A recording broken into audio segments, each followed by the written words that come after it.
This doesn't stop them from being superdads all the same. Take the case of the lion. Of all the felines, he is the only one who lives with his family and educates his young pups.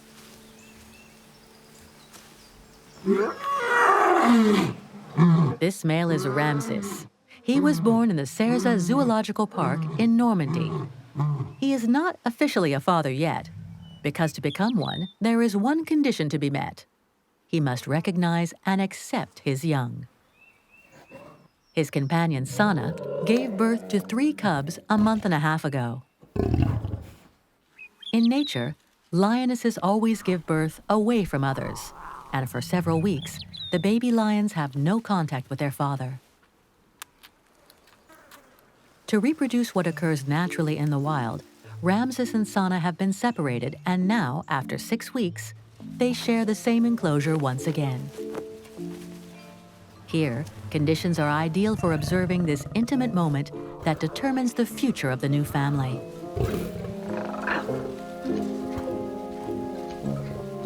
Sana lets her little ones play for another few moments.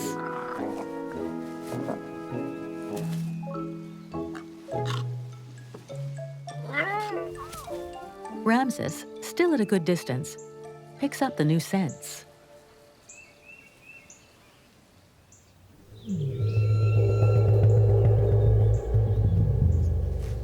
Finally, the introductions can begin, and the mother heads towards the father. The little ones follow her everywhere. Nevertheless, she takes things not in hand, but between her teeth.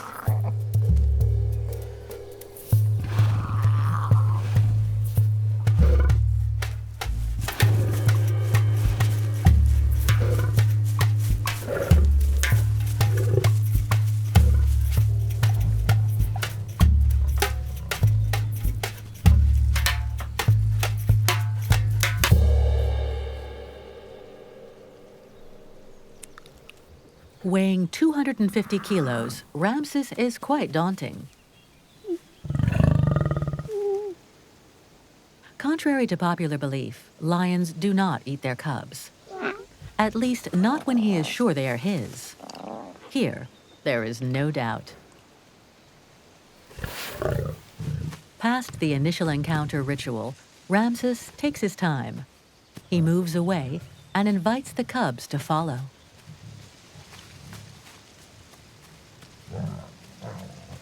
The charm of his magnificent mane and the tuft of his tail are indeed irresistible.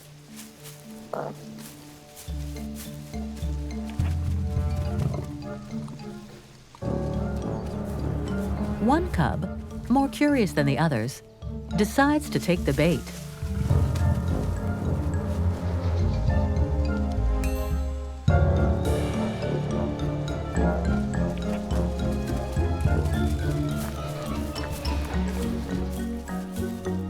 His tactics are subtle. Daddy is impressive.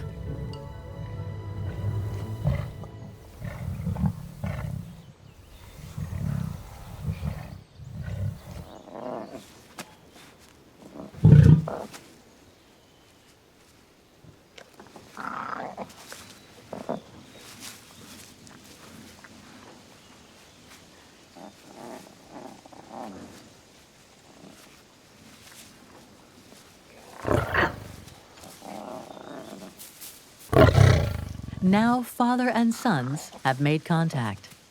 Play is a first step in learning.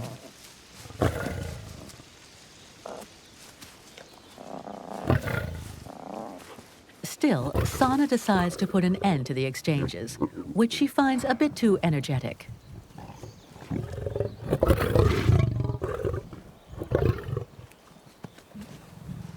That's it. The first step has been made. A family is born, and it will last a long time.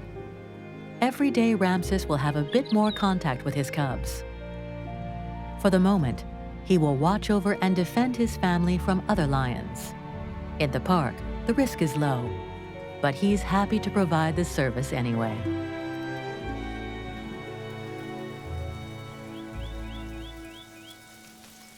While the lion spends his days often doing nothing, here we have a male who has no time to lose.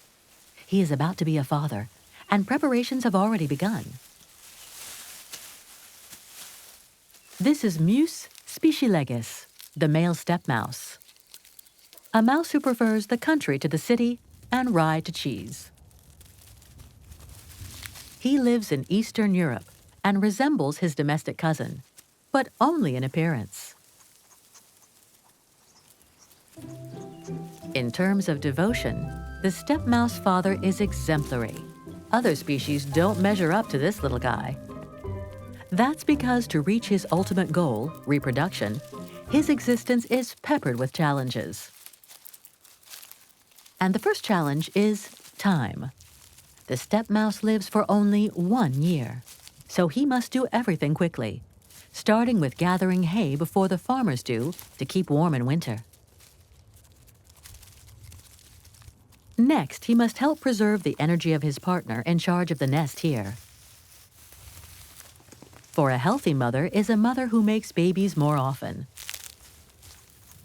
That being said, she works hard too, chewing, knitting, fixing up the nest for her future litter.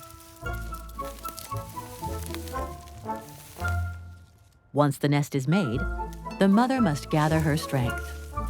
Always at full speed, the male delivers grain directly to her door.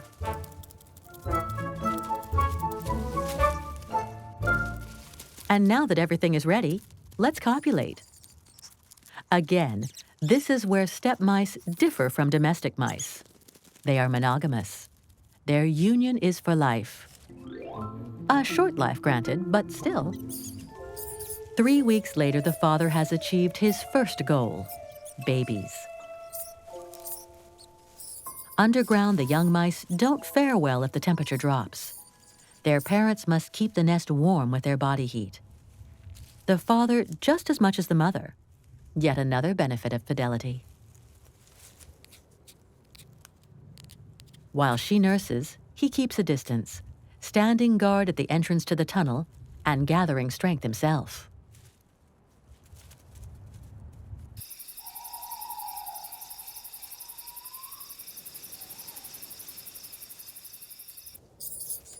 After 8 days, the young mice are able to walk and scurry about, unaware of the dangers that lurk outside. It makes life difficult for Dad, as he can't have eyes everywhere. The eyelids of the baby mice are barely open, and they are still blind. Outside, they become very easy prey.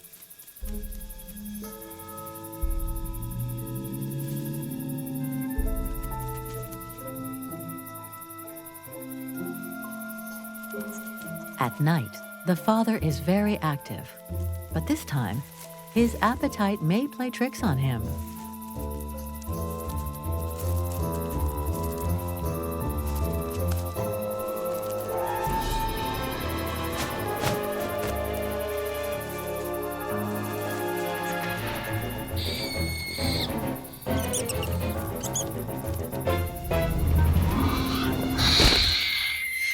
In one vital reflex, he grabs the young mouse with his teeth and brings him back to the safety of the nest. This time, his paternal instinct saved a life.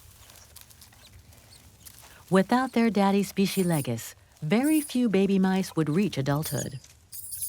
For him, every life counts, and his every move helps him in his life's challenge, survival of the species.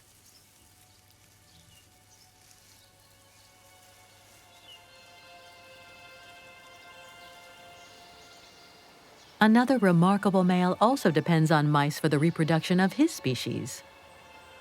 It's a small, unobtrusive animal, almost invisible, that inhabits forests around the world, such as this one in the Auvergne region of France. He spends most of his time flying from one place to another through the trees. He is in fact quite nearsighted, but when he detects an interesting odor, he knows exactly where to go.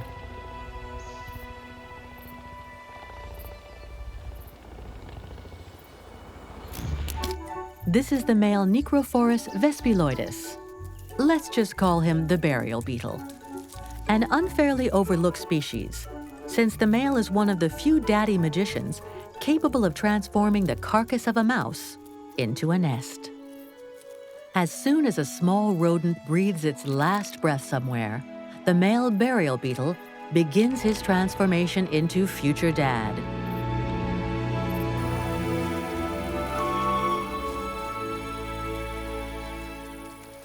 For a tiny burial beetle, a mouse is an enormous stock of food. It's this opportunity that sets off reproduction. He checks that the mouse is in good condition and that the soil underneath can serve as a hiding place if necessary. The burial beetle is always first on the scene because its antennae are extremely sensitive. Other males hasten to join him. Ladybirds, their close colopterian cousins, are not at all interested. Nor are the firebugs, who are busy copulating in tandem. Burial beetles are sometimes mistaken for them, yet the lifestyle of the burial beetle has nothing in common with the firebugs. At most, they may cross paths in the village square on market days. The act of reproduction begins with a crowd. Together, the males embalm the mouse carcass, a love note for the eagerly awaited female.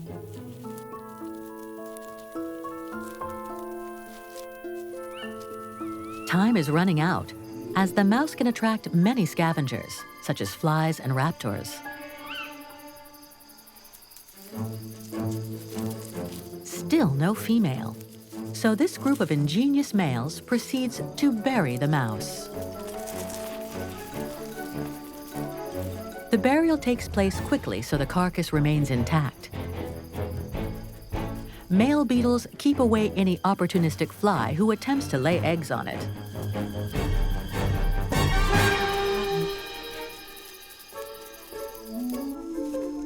Finally, the mouse carcass, which is 300 times heavier, is under cover. A female arrives, drawn by a mix of erotic scents and dead mouse aroma. All the males copulate with her, but only the strongest remains. A few days later, the mouse is now a cabin housing about a dozen larvae.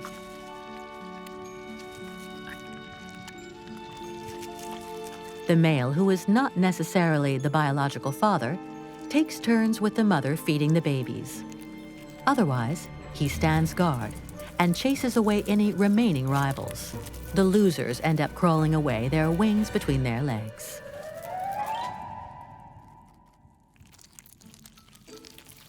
The tactic of the burial beetle, transforming death into life, has paid off.